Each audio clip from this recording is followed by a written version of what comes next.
blowout win versus Notre Dame Time to give the Hurricanes their due. Miami Gardens, Florida, the turnover chain kept coming out, the Miami Hurricanes kept scoring, and a traditional power that spent 15 years in the wilderness made its biggest statement yet Saturday night. Though the final score was number 6 Miami 41, number 5 Notre Dame 8, it didn't even seem that close. The Hurricanes were charged up from the start, led 14-0 after the first quarter, and punctuated a 27-0 half with a 65-yard interception return, its third takeaway of the half. Miami pretty much played the second half on cruise control and finished with a 74-261 edge in yards, plus 4 turnovers. Here are 5 takeaways from Miami's victory. More, Notre Dame football got destroyed in the first half. Winners-losers. Ohio State might have put itself back in the picture more. Auburn makes a major statement, exposing Georgia in the process. 1.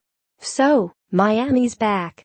For real this time, let's put it this way, after so many overwrought moments of hope over the years that quickly faded into embarrassment, this feels different. We can argue what back means at the U. Winning a national title would be a good place to start, but the Hurricanes are here to stay as a factor in college football this season and beyond. And that's a good thing for the sport. Though Miami has some challenges as a program, it doesn't have the biggest budget or best facilities in place at a stadium 40 minutes from campus. The fundamentals are still pretty simple. When Miami is run competently, great players from South Florida want to play there, and thus it's not that hard to win. Under Mark Richt, Miami looks like a big-time program, and it sure seemed like a lot of fun Saturday night to be part of it as the Hurricanes did pretty much whatever they pleased against Notre Dame. 2. It still defies logic that Miami is 9-0. Make no mistake, this happening at least a year early. Nobody expected this kind of run from a team that began fall camp with plenty of quarterback questions and lost star running back Mark Walton to injury midway through the year. Heck, just 2 weeks ago, Miami was in very real danger of losing to a bad North Carolina team, held on for dear life against Syracuse, and needed consecutive last possession touchdown drives to beat Georgia Tech and Florida State. A team that wins 4 games in October by a combined 18 points over some mediocre competition isn't supposed to roar into November and transform itself into a playoff contender. But that's exactly what seems to be happening with Miami. Even when the Hurricanes got to 7-0, the skin of their teeth manner in which they were doing it every week seemed more likely to set up a fade back to earth against Virginia Tech and Notre Dame. Instead, the Hurricanes have gotten better, a lot better, and are playing with incredible speed and confidence. 3. It's time to give the Hurricanes their due and rank them in the top 4.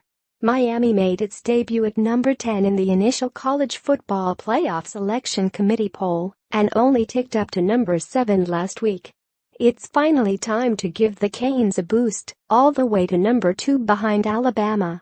As one of only 3 undefeated teams left in a Power 5 conference, Miami passed its tests for entry into the top 4, both resume and die, against Notre Dame.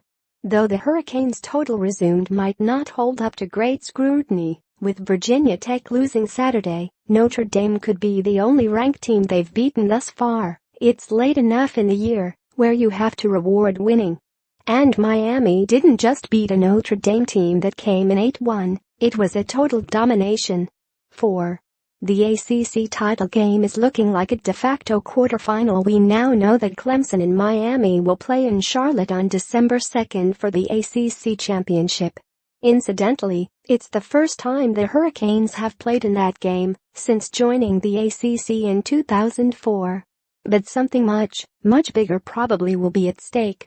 Assuming Miami takes care of business against Virginia and Pittsburgh, the Hurricanes will be 11-0 heading to Charlotte.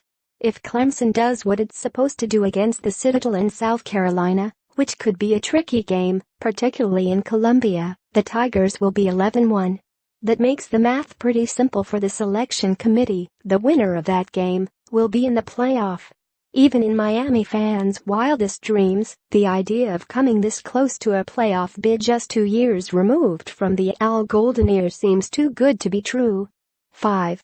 Brian Kelly won't have fond memories of Hard Rock Stadium, though this place has undergone a $500 million renovation in the last couple of years. It probably would have taken twice that